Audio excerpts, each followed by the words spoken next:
Ore 13, buongiorno e ben ritrovati. Come sempre vi ricordo 0422 1626 798 per intervenire in diretta. Il titolo, che un po' riepiloga quello di cui discuteremo oggi, è fisco, lavoro, pensioni, un po' di sanità, le novità di quest'anno. Analizziamo la legge di manovra. Saluto e ringrazio subito Sara Pasqualin, buongiorno, ben trovata Sara. Buongiorno. Segretaria FLAI CGL Treviso, e Paolino Barbiero, segretario dello SPI CGL Pensionati Treviso. Buongiorno. Buongiorno Barbiero.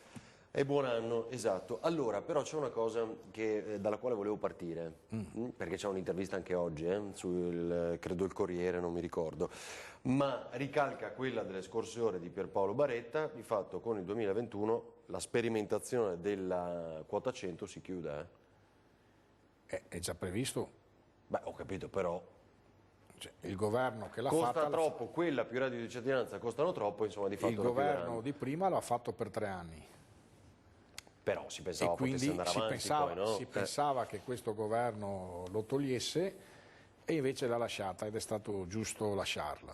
In più scadeva l'opzione donna e l'APE social, che è stata prorogata per il 2020. Adesso il problema qual è? Che queste misure, sia quelle fatte dai governi precedenti, APE social, opzione donna e penultimo governo quota 100, sono misure che non sono strutturali. Quindi quello che noi stiamo chiedendo al governo, ed è già aperto un tavolo, sempre che questo governo duri, è di trovare soluzioni che vadano davvero a superare le anomalie e le contraddizioni che la legge Fornero ha introdotto. Perché, come ho detto più volte anche qui, non è stata abrogata la legge Fornero, cioè, Salvini ha solo fatto un'operazione con una finestra di uscita che è rappresentata da una sorta di prepensionamento, tra l'altro garantendo quelli che lavorano che possono andare in pensione prima, mentre invece noi dobbiamo trovare una soluzione che garantisce l'uscita flessibile a 62 anni, 63 come stanno chiedendo per i lavoratori usuranti e quant'altro, ma anche per quelli che riescono a mettere insieme i 41-42 anni, perché sappiamo che c'è sempre l'aumento collegato all'attesa di vita. Per cui noi speriamo che il 2020 crei una condizione per avere una soluzione strutturale al tema delle pensioni, che potrebbe essere anche per quanto riguarda il calcolo delle pensioni per quelli che adesso lavorano e andranno in pensione tra 20 anni, quindi c'è da cambiare anche quel tipo di sistema cosiddetto, il sistema coefficienti. Perché se resta questo sistema di coefficienti di rivalutazione dei contributi, si rischia di avere una pensione che non supera il 60%, mentre noi vorremmo andare sopra quella soglia e a fianco di quella soglia fare in modo che ci sia la previdenza integrativa diffusa in tutte le attività lavorative, cosa che oggi ancora non c'è. Quindi potrebbe essere, diciamo, una quota 100, definiamola così, che riguarda soprattutto i lavori usuranti dal 2021 in poi, cioè per venire incontro a chi ha un lavoro più pesante, deve andare in pensione prima. Noi pensiamo che ci debba essere una flessibilità in uscita che può partire dai 62-63 anni, ci sono ragionamenti dove stanno invece ragionando sui 64, però è tutto da vedere. Il problema è che questa finanziaria conferma la quota 100, invece dicevano che l'avrebbero tolta, cosa che non è successa, conferma l'opzione donna, conferma l'APE sociale. Il punto vero è che comunque nel 2020 finisce di nuovo l'opzione donna e finisce l'APE sociale, e nel 2021 finisce quota 100. Bisogna sostituire queste 3 misure, che sono una tantum, con misure strutturali che tengano insieme una possibilità di uscire a 62-63 anni, oppure prima di quell'età anagrafica con 42 anni di contributi, e dentro a questo sistema prestare molta attenzione ai lavori faticosi e usuranti. C'è questa cosa dell'opzione donne. Sara, se vuoi aggiungere qualcosa, volevo arrivare anche a te. Viene estesa la possibilità, questi sono i provvedimenti della manovra, giusto, che voi analizzate, viene estesa, opzione donna, la possibilità di fruizione alle lavoratrici che abbiano maturato i requisiti entro il 31 dicembre 2019, Posticipata al 29 febbraio 2020, perché è un anno bisestile, invece che il 28 e il 29, la data entro cui il personale a tempo indeterminato di istituzioni scolastiche, alta formazione artistica, musicale e coreutica può presentare domanda di cessazione del servizio, cioè Sì, perché può chiedere l'opzione donna fino al Sì, 29 perché febbraio. nella scuola e nel Ok. pubblico impiego ci sono delle finestre ben stabilite. Qui non è stato fatto altro che allungare quanto definito nel 2019, dove i requisiti si dovevano maturare alla fine del 2018. Quindi adesso se ci sono donne che alla fine del 2019 avevano compiuto i 58 anni se dipendenti del privato o del pubblico, o 59 se autonomi, e avendo i 35 anni di contributi, possono nel corso del 2020 chiedere di andare in pensione con l'opzione donna. Chiaramente c'è la finestra di un anno, ok? Quindi chi aveva maturato, per esempio c'è un esempio là, a giugno del 2019, se fa l'opzione donna ed è a casa e non lavorava, perché ci sono molte anche di queste situazioni, a luglio del 2020 può accedere alla pensione. Quindi per noi sono misure importanti, tra l'altro in una situazione di crisi che poi anche magari la Sara può raccontare, ci può consentire di risolvere tutta una serie di gestioni di persone che si troverebbero a casa, si interviene. che si troverebbero a casa senza lavoro e senza pensione. Sara, dal tuo osservatorio, com'è la situazione? Ma in realtà il 2019, un po' anche i dati che sono usciti qua a inizio anno, danno da una parte una stabilità, nel senso che alcuni settori hanno tenuto più o meno i numeri degli altri, e quindi a livello occupazionale io parlo. Quali settori? L'industria in generale ha tenuto abbastanza. Abbiamo una flessione sul reparto del tessile, c'è stata una crescita su quelle tipologie di contratti stagionali che tipo l'agricoltura nostra ha avuto un'impennata di occupazione, però sono dettati principalmente a livello occupazionale, cioè sono dettati principalmente a periodi dell'anno, quindi a specifiche stagionalità, il turismo e quant'altro, ci sono stati degli aumenti. In realtà Treviso, diciamo che nell'ambito del Veneto, Treviso se l'è cavata anche abbastanza bene, solo che quello che è cambiato è la tipologia del contratto, cioè ad oggi i contratti sono più poveri, abbiamo contratti più poveri,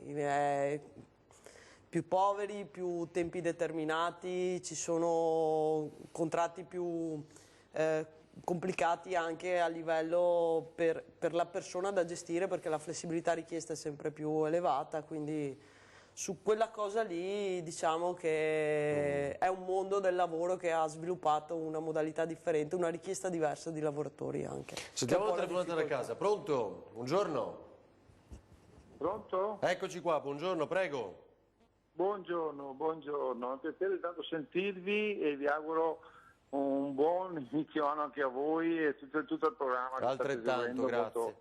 Prego. Ecco, niente, no, beh, vi seguo molto, è simpatico sentirvi, vedervi, e vedo che dite cose molto, molto celebri, molto belle, ma vedevo un po' questo discorso, le pensioni, forse probabilmente mi sento un pochino vecchio nel senso di idee che sono state date molto tempo fa da politici, che posso fare i nomi, che Salvini, Di Maio, quando poi urlavano nelle piazze di portare questa famosa legge le pensioni, lo dicevano tutti e due, di portarla a 41 anni. 41 anni l'hanno sempre urlato, e poi di questa voce non si è più sentita.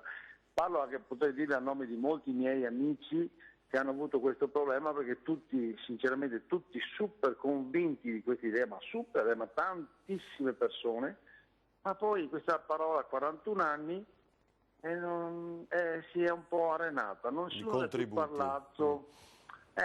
Come mai questa cosa è molto, guardi, che è veramente, ma posso dire decine e decine di persone che conosco, ma poi chiaramente come mai questa parola di 41 anni che urlavano nelle piazze, dico che l'ho sentita personalmente da Di Maio addirittura e da Salvini che la urlava prima. Diciamo Di Maio al E governo, poi, Salvini lo dice, il prossimo obiettivo è quota 41, poi non è più al governo. ma lo quindi diceva adesso- quando era, ma sì, ma è stato su Di Maio, Salvini scusa, è stato su, ma non hanno più parlato.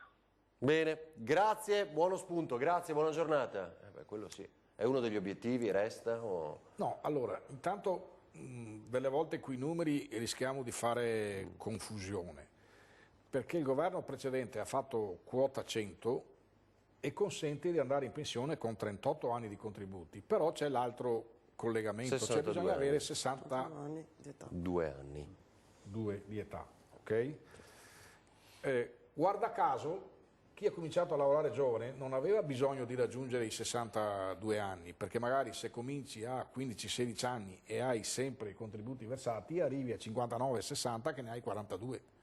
Quindi è una misura che paradossalmente non ha agevolato chi ha cominciato a fare lavori da giovane, magari anche pesanti, ma ha agevolato persone che hanno cominciato a lavorare anche dopo i 20 anni, perché se facciamo i conti 22-23 anni e ci aggiungo 38 anni di contributi vado a 62, ok? Quindi ha agevolato quella fascia, non tutti gli altri. Perché poi alla fine dicevano che volevano abrogare la Fornero e come abbiamo sostenuto noi non l'hanno fatto? Perché se invece portavi a 41 anni al posto degli attuali 42 10 mesi, tu avevi molte più persone che andavano, cioè tutte certo. quelle che negli anni 60-70 hanno cominciato a lavorare giovanissimi, che adesso questa ondata di persone che sono entrate nel mercato del lavoro all'epoca si sta concludendo, diciamo. Okay?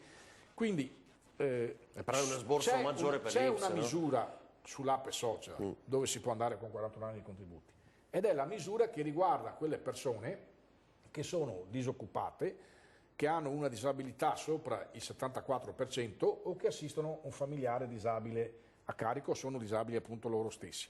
In questo caso se hanno cominciato a lavorare prima dei 18 anni, vale la norma di poter andare in pensione con i 41 anni. Allora, anche qui, quello che dicevo prima è la cosa importante da realizzare nel corso del 2020. Con questo governo, se dura, o con un altro, sapendo che poi, quando si cambiano i governi, ci sono tempi di ingranaggio che spostano il problema in avanti e non si risolve. E il problema è proprio questo, creare un sistema di uscita in flessibilità. Leggevo qua, c'è la proroga dell'Ape sociale, c'è l'istituzione di commissioni tecniche per studiare la gravosità dell'occupazione e la classificazione e la comparazione della spesa pubblica e previdenziale, la proroga delle pensioni di anzianità cosiddetta opzione donna, la rivalutazione delle pensioni, che è l'altro tema importante, lo stanziamento di risorse finanziarie per i centri fiscali perché si faccia l'assistenza sul reddito di cittadinanza e sulla pensione di cittadinanza, che è una misura nuova.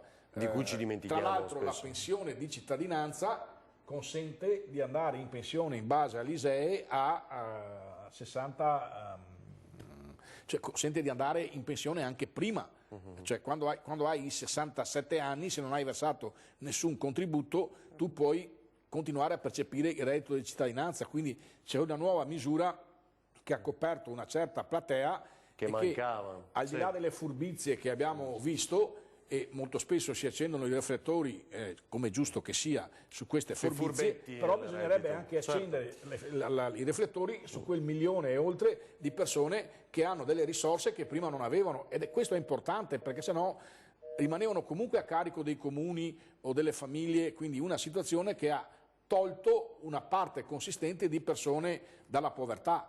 Tra l'altro quello che manca è il rafforzamento del percorso per creare occupazione, per evitare che queste persone magari i soldi li vadano a spendere dove non serve. Sì, è il meccanismo di uscita, cioè di uscita dai posti di lavoro e di ingresso dei giovani. Quello ad oggi manca strutturalmente nel mondo del lavoro per questi meccanismi qua, per avere una struttura che da una parte agevoli l'uscita in pensione, ma dall'altra parte l'ingresso al mondo del lavoro, che ad oggi tanti governi, come diceva prima il signore, ci sono tanti slogan, però nel momento in cui bisogna fare interventi, la famosa staffetta generazionale che noi cerchiamo di fare anche a livelli di contratti poi specifici dei settori, perché poi è anche complicato, una persona a 60 anni non ha sicuramente le stesse capacità, cioè le capacità magari sono anche più elevate, la professionalità, conoscenza, sì. però non ha la stessa modalità di un giovane di 20 anni. Nell'industria abbiamo necessità di avere una flessibilità, cioè ci vuole un'uscita da una parte e dall'altra parte l'ingresso dei giovani. Ci fermiamo un minuto, ricominciamo da qui e tra pochissimo, vi aspettiamo.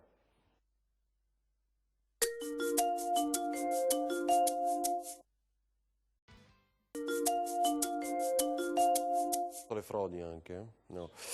Allora, torniamo in diretta, ore 13, ancora vi ricordo lo 0422 1626 798, c'è una telefonata in attesa, chiedo scusa, poi vediamo se riusciamo a recuperarla, magari comunque chiamate pure per le domande ai nostri ospiti, cioè sulla parte del fisco, cos'è che volevate sottolineare di questa manovra, Sara?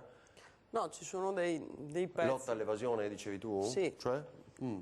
Allora, è da tanto in realtà che è vero che quando si va in cerca di risorse si va in cerca dove sono più facili prenderle. E cioè maggiore tassazione, esatto. Però la lotta all'evasione si fa da tanto, qui hanno un'ambizione smisurata, diciamo, in questa manovra, però vabbè, vedremo, speriamo. Dopo, a me non piace mai muovermi per slogan e penso che sia importante anche che tutti quanti ci rendiamo conto che gli slogan hanno funzione nel momento in cui poi c'è un'azione successiva. Gli slogan infatti contro questo governo sono stati fatti su tante cose, anche sul discorso della supertassazione e quant'altro, però in realtà finalmente in una manovra vediamo un'azione mirata per il recupero dell'evasione fiscale, che è uno dei mali che abbiamo nel nostro paese, cioè è inutile nascondersi dietro non si può nascondersi dietro queste cose, perché di fatto noi abbiamo un problema di evasione fiscale abbastanza importante nel nostro paese, che va da nord a sud, cioè nel senso che poi non si può neanche localizzare in una sola parte del paese, funziona un po' dappertutto. In questa manovra c'è la volontà di fare un intervento, all'inizio l'avevano un po' caricata di più, nel senso che c'era la volontà di interventi più mirati, con aumento di controlli, aumento di verifiche da fare per portare risorse. Si era anche parlato in preventivo all'inizio della legge di bilancio dei numeri importanti che arrivavano da questo contrasto all'evasione, dopodiché è stata un po' riassettata, perché poi in realtà quando miri a un fenomeno così esteso nel nostro paese devi investire in ispettori, devi investire in guardie di finanza, cioè devono entrare tutta una serie di... Esatto, anche perché e devi dargli gli strumenti a queste persone per muoversi. Gli uomini per andare a cercare queste cose qui, no? Purtroppo. Allora, vedo già una telefonata, ora la sentiamo, poi ricordiamo alcune cose, perché in effetti c'è la lotteria degli scontrini e il limite al contante, due cose che, di cui non parliamo più, no? In queste settimane, però verranno applicate quest'anno. Telefonata, pronto? Buongiorno. Buongiorno, sono Nadia e parlo da Padova. Nadia, e complimenti sempre per la trasmissione e per le vostre risposte. Volevo gentilmente parlare al dottor Barbiero. Prego Nadia.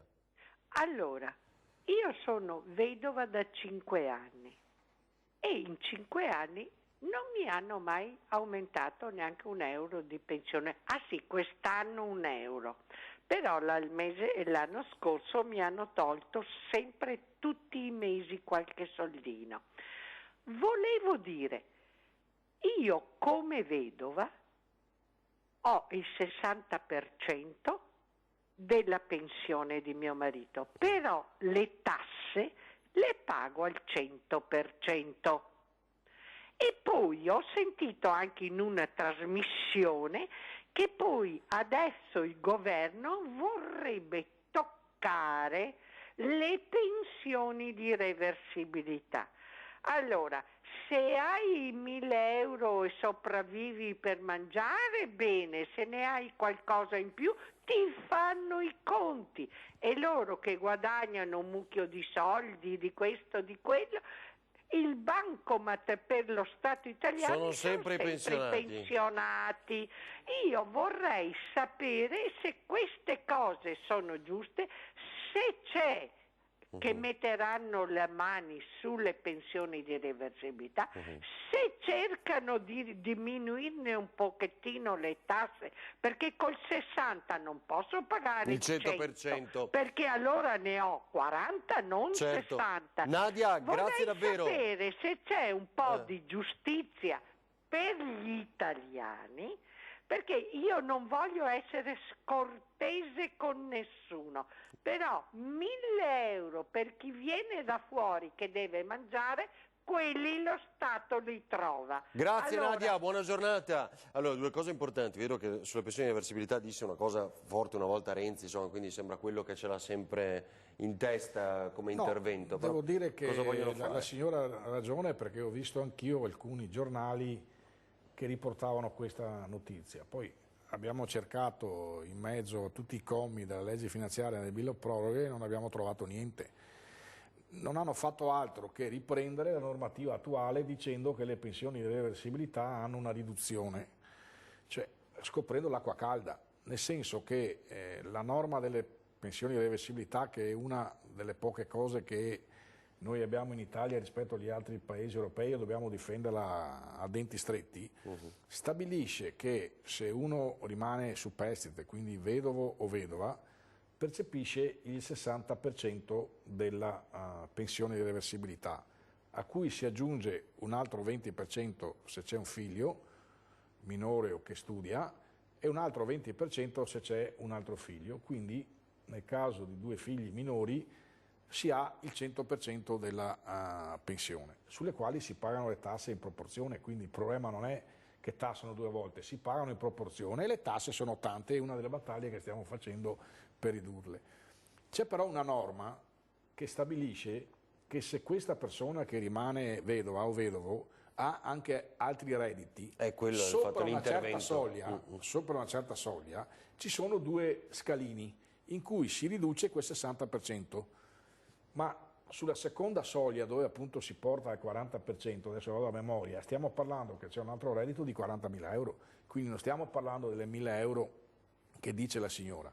E mi sembra anche un criterio di equità, ma queste norme qua sono norme che ci sono da quando c'è la regola sulla reversibilità, solo che appunto i giornali sono usciti dicendo che si tagliava, poi siccome qualcun altro voleva farlo sul serio, alla fine le chiacchiere che girano sono quelle che si è tagliato qualcosa, ma non è così. Adesso voglio sentire anche l'altra telefonata, sì, ho guardato appunto anche la conferma, diciamo, dagli articoli usciti in questi giorni sulla reversibilità. Prima della telefonata, poi dice la mia reversibilità, la pensione del marito è al 60%, ci pago però le tasse al 100%, è una lettura... Ci paga la proporzione su quel 60%, esatto. Quindi come ho detto prima è in proporzione, poi le tasse che si pagano sono tante, sia sul 100% sia sui 60%, quindi l'obiettivo di ridurre le tasse sulle pensioni come sul reddito da lavoro è uno degli obiettivi. Prima di ricordare altri interventi della manovra, telefonata, pronto, buongiorno? Sì, buongiorno. Prego. Renato da Treviso. Renato. Sì. Dica tutto. Volevo chiedere, io ho la moglie che è del 53, novembre 53, ha versato 21 anni di contributi. Quando è che potrà andare in pensione? Punto di domanda. Allora, del 53 quanti anni c'ha? Aspetti, perché devo fare 66, 67 anni. 67 anni più i mesi d'attesa di vita, quindi dovrebbe esserci, credo, no? 67 anni a novembre compie. E quindi da novembre in poi tutti i giorni sono buoni per andare in pensione. Ci saranno, credo, i 3 mesi di finestra, dobbiamo fare una verifica se è scattata. Quindi quando compie 67 anni a novembre? Con l'età anagrafica, sì. Sì, con l'età anagrafica i 20 anni di contributi ce li ha, quindi a novembre saranno 67 anni e 3 mesi, perché c'è comunque... C'è la finestra da aspettare. La finestra, c'è l'aumento dell'attesa di vita, quindi qualche mese adesso non ce l'ho sotto mano perché stiamo rifacendo le tabelle nuove. Poi insomma a novembre fa una verifica e siamo se non può andare in pensione siamo vicinissimi. Ecco, Renato... Cos'è che percepirà di pensione con 20 anni, 21? Dipende quanto ha versato, perché può percepire, se percepisce meno di 500 euro, può avere l'integrazione al minimo se non ci sono altre pensioni, o se la pensione del marito non supera una certa quota, pensione o reddito. Quindi è tutto un collegamento collegato al reddito familiare. È un calcolo che non possiamo fare qui, Renato, ovviamente, no? Però lo può fare nel momento in cui verso novembre... Cioè, se in 20 anni aveva stipendi all'epoca di 3 milioni di lire, può darsi che venga fuori una pensione di un certo tipo. Se ce l'aveva di 1 milione di lire, è proporzionato ai contributi che ha versato sulla retribuzione. Sì, bisogna fare i calcoli, lì sono casi specifici, quindi o tramite lo SPI o sull'Inca, insomma, qualcuno gli dà qualche Renato, è contento? Ok, grazie. Ecco, grazie, buona giornata. Buongiorno, Comunque, buongiorno. È ora che venga in un patronato perché fare la tutti verifica. contenti. Allora, ci fermiamo per la pubblicità. Modifica il regime dell'utilizzo del contante. Vi ricordo che sapete che il limite è a 3.000 euro, ma dal 1° luglio, mi pare, la soglia scende a 2.000 euro e fino al 31 dicembre 2021, per poi ridursi ulteriormente a 1.000 euro a decorrere dal 1 gennaio del 2022. Pochi istanti poi parliamo di questo e altro.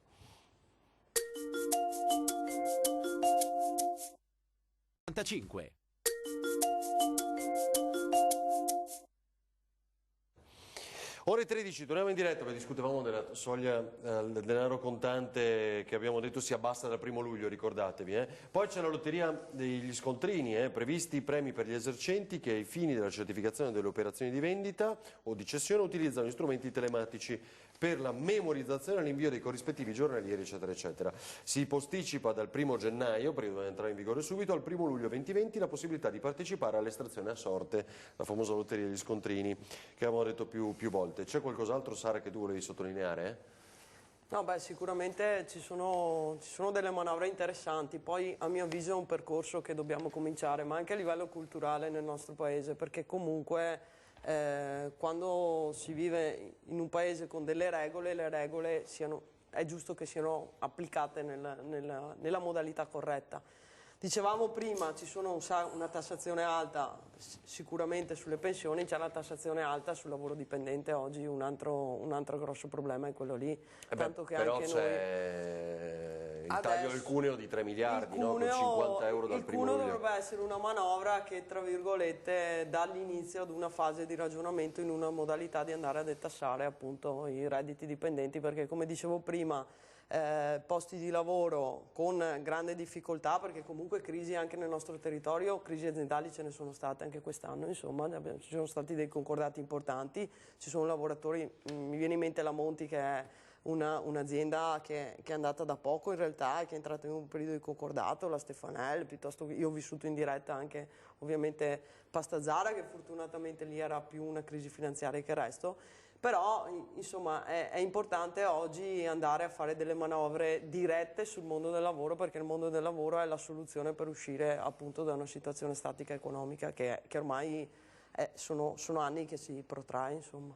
Sentiamo un'altra telefonata, pronto? Buongiorno. Sì, pronto, buongiorno a tutti voi e a quelli in ascolto. Allora, penso che la signora Nadia, mi sembra, sì, volesse dire, se mi permetto di interpretare, visto che più o meno è la stessa situazione, che non è che le tasse le paghiamo in proporzione, perché quando arrivano le bollette della luce e le varie bollette o le spese del condominio, le tasse le paghi al 100%. E penso, spero, mi auguro che non venga ridotta la reversibilità, ma sarebbe ora, visto che viene perpetrato un latrocinio da quando è stata fatta, perché non è una regalia, non è una pensione sociale, questi contributi sono stati versati col sudore della fronte. Penso al mio caso, mio marito che era in pensione da nemmeno un anno, il quale lavorava nei centri commerciali 12 ore al giorno e a mezzogiorno mangiava 2 pacchetti di cracks e una banana.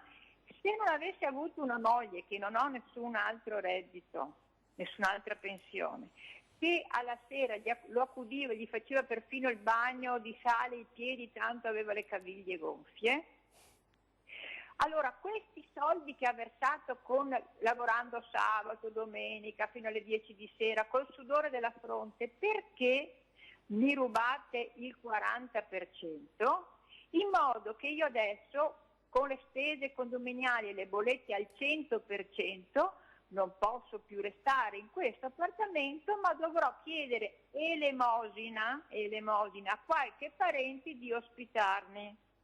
Questo è questo Stato ladro cioè, che ha avuto signora, il coraggio. allora, 2 cose, come si chiama lei? Paola. Tanto è stata una moglie fantastica, da quello che ha raccontato.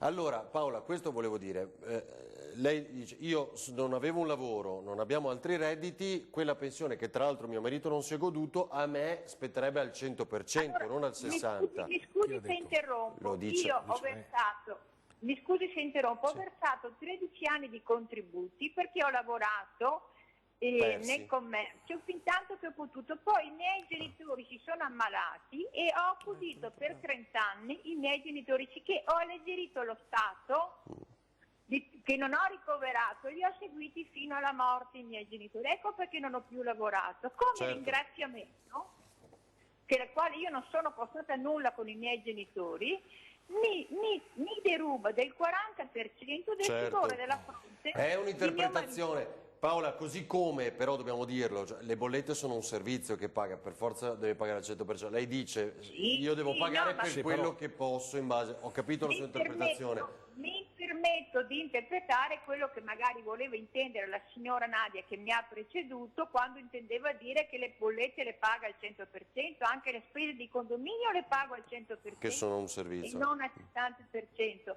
Perciò il sindacato, concludo e vi ringrazio, il sindacato dovrebbe fare questa lotta di giustizia, che non deve esistere questa storia della reversibilità, o quantomeno dove non ci sono altri redditi, perché così, oltre alla solitudine, al dolore immenso di aver perso una persona in 5 minuti dopo 7 mesi solo di pensione, sono ridotta alla fame. E l'ultima schifezza che voglio sottolineare: mio marito è morto il giorno 25, hanno richiesto indietro, a parte che hanno bloccato subito la pensione, se non avevo l'aiuto di parenti nemmeno i soldi per pagare il funerale, hanno chiesto indietro i 5 giorni perché è morto il 25 e non il 30. Certo. È uno Stato ladro. Paola, chiaro, guardi, il suo sfogo è chiarissimo, le mandiamo un abbraccio, grazie.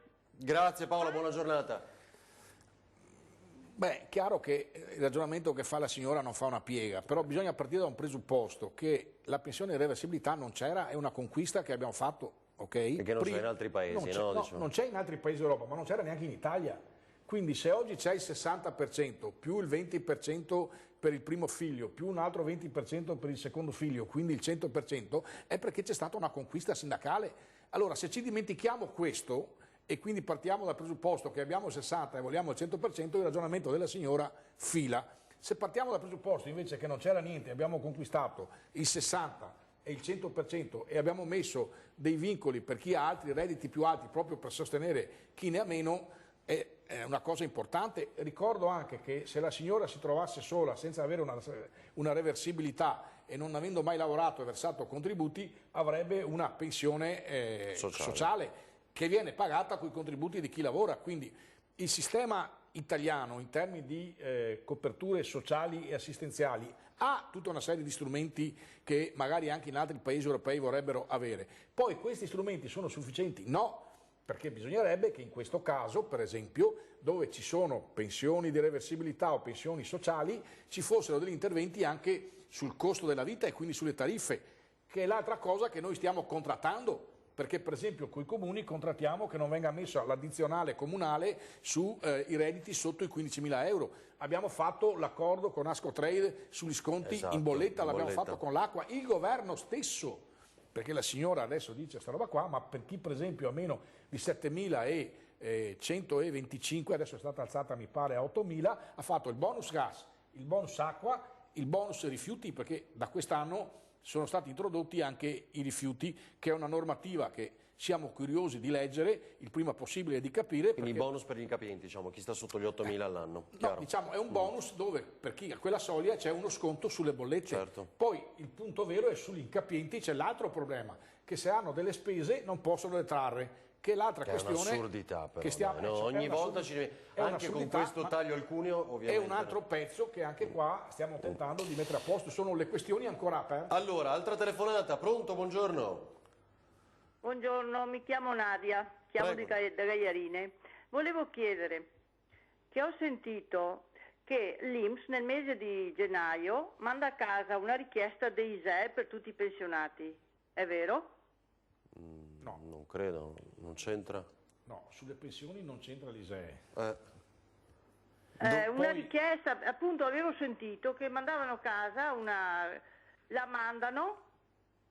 No? No, non mandano a casa niente, l'unica cosa che l'INPS manda a casa è a quelle persone che, avendo pensioni integrate al minimo, quindi oltre ad avere la propria pensione percepiscono anche altre pensioni, tipo quella di reversibilità o tipo maggiorazioni per disabilità e tutto quello che ci va dietro, devono fare il RED, perché devono verificare se ci sono altri redditi, perché sono prestazioni aggiuntive a quella base, collegata però a delle soglie di reddito. Siccome l'INPS non manda più a casa questa comunicazione, ci sono tante persone, specialmente anziane, che magari non ha nessuno che gli sta dietro e non si ricordano, non fanno la comunicazione. Ma non era il famoso bustone che una volta arrivava a casa? Era no? il famoso bustone che adesso non arriva più a casa. È quello che dicevo. Però quella roba là riguarda il RED e quindi il fatto di avere somme aggiuntive alla pensione base. L'INPS non c'entra niente con l'ISEE. Sappiamo che ci sono stati degli errori sulle pensioni che sono arrivate in questi giorni. Aspetti, abbiamo riscontrato degli errori che stiamo verificando subito. Nadia, è ancora al telefono, no? A meno che non possa riguardare la Casater, mi è venuto in mente. Ma non c'entra nulla con le pensioni. Non manda l'INPS, li manda l'ATER. Non c'entra nulla con le pensioni, per questo che voglio dire. Non ci risulta che... Chissà. Vabbè, allora, anticipiamo la pubblicità così poi abbiamo l'ultimo blocco e gli ultimi temi ancora, visto che ci sono molte telefonate, a tra pochissimo.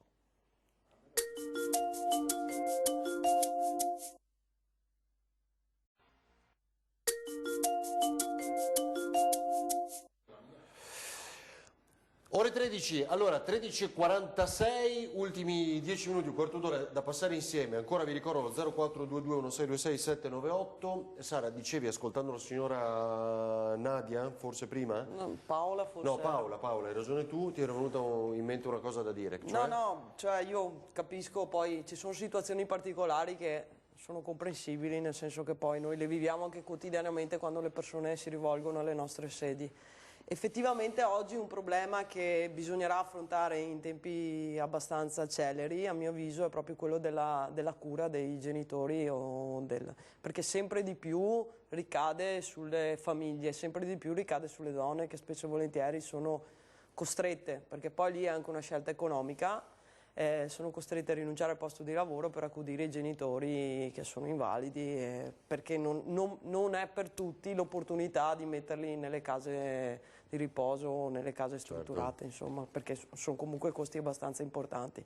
Quindi io ho colto nella telefonata di quella signora questa problematica che lei ha vissuto negli anni passati, ma che purtroppo c'è sempre di più oggi, perché in una popolazione che invecchia e che invecchia con comunque un'assistenza, purtroppo noi abbiamo problemi che l'assistenza sanitaria sta diminuendo determinati servizi, sempre di più il carico di questo carico sociale va sulle famiglie e in automatico poi ricordiamo anche la raccolta firme a proposito, no? Nei giorni scorsi consegnata al governatore Zaia. Altra telefonata però prima. Pronto? Buongiorno.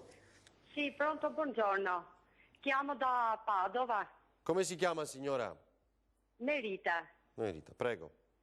Allora, mio marito è un cardiopatico, ha 62 anni, dal lavoro, siccome era pesante, l'hanno licenziato, adesso è in disoccupazione.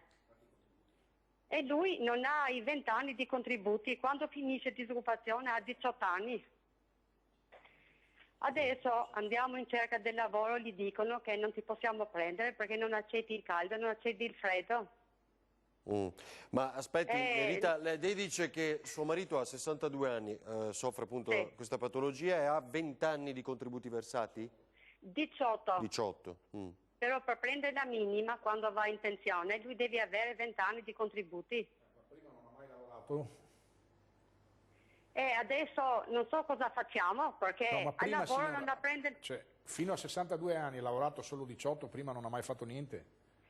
Noi veniamo da Albania anche se abbiamo la cittadinanza italiana. Allora bisogna vedere se è possibile fare la ricongiunzione. In Albania aveva lavorato? Sì, ha lavorato quasi 20 anni ma non c'entrano niente perché non vanno, cioè Italia e Grecia non li conosci anni là. Perché non c'è la convenzione? Perché non c'è la convenzione? Beh, è assurdo visto Germania, che contribuiamo 6% del PIL. Francia, tutti i stati li conoscono, invece Italia e Grecia no. Però il problema adesso è che, cioè, come possiamo vivere? Perché lui è una persona malata, io non lavoro. È assurdo che non ci sia un rapporto con l'Albania, con Sì, tutte secondo me bisogna verificare.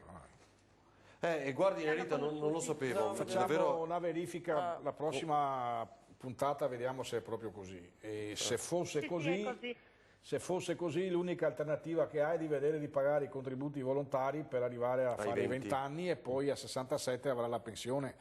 Però comunque a un certo punto anche... Signore, in Albania con 20 anni di contributi gli danno la pensione?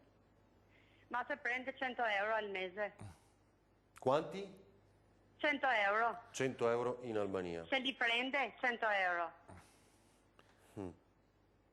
Quindi cosa state facendo? Valutate l'idea di tornare in Albania? Cosa fa, signora? No. Lei lavora? Stiamo pagando il mutuo? No. Allora facciamo così, facciamo questa ulteriore verifica, ovviamente. Poi è chiaro che se hanno risposto così alla signora. Dove ha fatto la domanda per capire se recate qualche sede o no? Sindacale? Sì, dal patronato. Al patronato. Allora Di bisogna capire se c'è la convenzione, perché funzionano con le convenzioni. No, non c'è, no. Nerita, grazie intanto, bocca al lupo, ovviamente. Facciamo la verifica mercoledì prossimo, tanto ci rivediamo. Sì, no. Proviamo a dare una risposta. Ma ho fatto la domanda anche per capire perché... Grazie mille, buon lavoro. Grazie a lei. La stima che la signora fa è che con 20 anni di contributi in Albania gli danno 100 euro forse di pensione, cioè, per dire che se poi raffrontiamo i 20 anni di contributi in Italia ci sono delle cifre un po' più ampie, alte, okay? certo.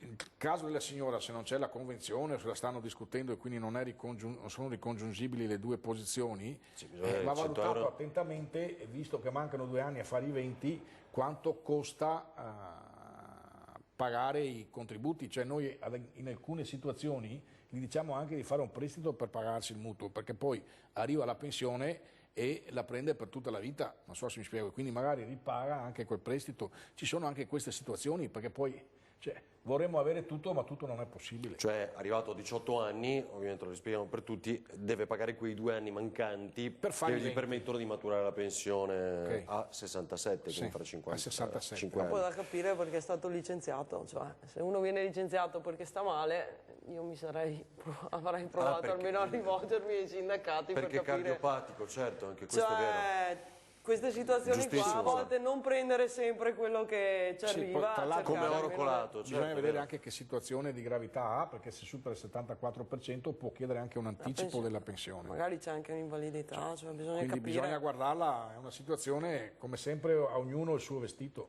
Hai ragione, perché in effetti questa non l'avevamo sottolineata. Altra telefonata da casa, sentiamo, pronto, buongiorno. Buongiorno, Nadia da Treviso. No, non è vero, Nadia, noi ci conosciamo, è la terza Nadia oggi, c'è un la terza Nadia. Vabbè, lo so benissimo. Padova, Gaiarine, Treviso. Esatto. Come sta? Abbastanza bene, se cambia. Penso. Bene. Se cambia stiamo bene tutti. Niente, io volevo chiedere a Barbiero, perché i nostri statali, i nostri governanti, quando vanno in pensione, hanno la reversibilità alle mogli al 100% e dopo fino ai nipoti.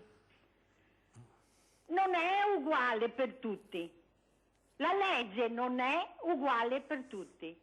E dopo quelle pensioni che hanno dato ai genitori degli extracomunitari, le sembra giusto? Io non prendo la pensione perché mio marito supera reddito 1200, quest'anno 74 euro, le hanno aumentato di 7 euro. Cioè, signora, non prende la pensione perché non ha versato all'epoca 15 anni o attualmente 20, perché se aveva versato più di 15 avrebbe preso la sua quota. Sì, ma una volta c'era la pensione delle casalinghe. Ho capito, appunto, perché andava bene, perché era giusto, noi lavoriamo in casa. Ma la pensione delle casalinghe non c'è. Dovreste battervi per le casalinghe. Sì, allora, Grazie, noi ci ricordiamo, signora, noi ci ricordiamo di tutti, però bisogna evitare di fare confusione, perché la pensione delle casalinghe non c'è. Per le casalinghe si paga un'assicurazione di 12-24 euro all'anno, ma riguarda l'assicurazione in caso di incidenti domestici. Okay? Quindi la signora ha 1.200 euro, non ha versato niente, se suo marito muore prima di lei prenderà la reversibilità al 60%, che è una misura che appunto non c'era nel dopoguerra e che siamo riusciti a conquistare quando c'è stato anche il boom industriale, sapendo che è una misura che costa, tanto è vero che quando vogliono risparmiare sulle pensioni, una delle cose che vorrebbero fare anche su input che viene dalla Comunità Europea è quella di andare a mettere mano al costo complessivo che viene pagato dallo Stato sulle pensioni di reversibilità, ed è per questo che bisogna stare sempre attenti. Poi pensione, i ricongiungimenti diciamo, familiari, no? I genitori degli stranieri arrivati qua. Anche qua, questa misura qua, se ne parlava ancora qualche anno fa, il legislatore è intervenuto e è finita. Quando hanno scoperto che c'erano queste situazioni hanno messo un freno. Io sono in comitato INPS e le garantisco che ci troviamo 2 volte al mese e controlliamo tutte queste posizioni. Questo è importante, allora, prima c'era una norma che favoriva questo meccanismo, poi quando il legislatore si è accorto sono intervenute, quindi queste cose non sono più possibili, cioè devi versare un certo periodo, devi avere un certo contributo, quindi anche questa storia qua si racconta, la gente ci crede, sembra che il problema sia quello. Poi sulle reversibilità per quanto riguarda gli statali vale come i privati, ci sono delle situazioni di privilegio sui politici, su questo la signora ha ragione e guarda caso quei politici che vorrebbero intervenire sulla Nadia piuttosto che su loro, e su questo è giusto che ci si incazzi. O sulla reversibilità, ma speriamo di no. Allora, Sara, l'ultimo punto che volevi sottolineare? Oddio, beh, ne abbiamo trattati tanti, insomma. È una manovra complessa, ci sono tutta una serie di cose, c'è anche fortunatamente il pezzo anche sulla sostenibilità ambientale, è un pacchetto che a me interessa perché ovviamente abbiamo un problema di sfruttamento del territorio, nel senso che c'è un forte utilizzo del suolo e quindi è necessità, ma questo lo dico per il settore che seguiamo, noi seguiamo appunto la parte dei forestali. Quando parlo di forestali parlo di chi che fa manutenzione del territorio, c'è tutto quel pezzo lì che effettivamente fare manutenzione è un investimento per poi non avere i casi di eccesso. Certo. La sostenibilità dell'ambiente io penso che è assolutamente un argomento nel quale comunque la CGIL deve essere presente anche nelle discussioni. Noi facciamo anche contrattazione ovviamente nei comuni e territori. Io penso che questo sia un altro argomento di sviluppo importante anche per il futuro. Insomma. Non abbiamo ricordato la raccolta firme che avete portato invece al governatore Zaia. Sì, abbiamo portato il penultimo giorno dell'anno oltre 10.000 firme come CGIL e Cislo-Will, perché crediamo che la Regione debba il prima possibile fare 3 interventi che riguarda tutte le famiglie che hanno persone non autosufficienti in casa di riposo che pure hanno bisogno dell'assistenza domiciliare, perché bisogna semplificare le procedure per accedere a questi servizi, bisogna fare in modo che la quota spesa dalla famiglia o dalla persona abbia un criterio di detrazione fiscale e di deducibilità che sia uniforme, perché oggi non cambi perché oggi cambia da struttura a struttura. Certo. E in più c'è anche la necessità, per evitare che succeda quello che è successo a Casale sul Sile, di aumentare le impegnative, perché noi abbiamo ormai il 75% degli anziani che sono in casa di riposo che pagano rette attorno ai 50 euro perché gli altri 50 mediamente li mette la Regione, mentre invece un 25% se ha bisogno di andare in casa di riposo deve pagarsi la retta piena, cioè mancano impegnative. Tra l'altro anche provando a fare delle operazioni che proteggano le situazioni più fragili economicamente, nel senso uno che ha una pensione di 4.000 euro, se la casa di riposo gli costa 3.000 può anche pagarsela, non vedo la necessità della Regione che metta 18.000 euro di impegnativa per quella persona, credo che sia più utile che la metta per quella persona che ha 1.000 euro di pensione, 700 o 1.200 e non ce la fa, quindi c'è anche una riorganizzazione del sistema da fare, però sulla famiglia velocemente, sul sociale, ci sono una serie di interventi sulla non autosufficienza che hanno messo soldi in più. Manovra di governo. Che hanno messo soldi in più, meno di quelli che chiedevamo, ma è la prima volta dopo anni che quel fondo viene aumentato. A questo si aggiunga anche che la Regione Veneto ha messo qualche euro in più, anche la Regione Veneto, per cui c'è margine per fare delle operazioni di miglioramento sugli interventi legati alla non autosufficienza e alla disabilità. E in più sulle famiglie c'è un rafforzamento del bonus bebè, dell'asilo nido e del bonus mamma. Addirittura il bonus dell'asilo nido era doppiato, al posto di 1.500 euro all'anno lo portano a 3.000 per chi ha un ISE fino a 25.000 euro, e con un ISE fino a 25.000 euro ci sta una grossa parte, di famiglie, mentre invece per quelli sopra i 25.000 euro è leggermente ridotto. Quindi ci sono una serie di misure che noi stiamo leggendo che sono interessanti, e condivido quello che diceva Sara prima, ci sono misure che le persone vedranno domani mattina, misure che vedranno a settembre, e quindi magari a settembre si dimenticheranno anche di chi le ha fatte. Cioè, purtroppo la situazione in Italia è così, non c'è una stabilità di governo. Mi permetto anche di aggiungere che per noi diventa complicato in questa fase ragionare e credere a promesse che ci fanno, perché poi resta la promessa, ma non c'è chi l'ha fatta, certo. Ok? Vediamo cosa succede fra 20 giorni. La gente rimane delusa. Grazie Sara Pasqualina. Senza il quadro internazionale. Esattamente. Grazie Sara Pasqualina. Paolino Barbiero, ci rivediamo alle 18:30 con i telegiornali, poi questa sera 20:10. Grazie, buona giornata.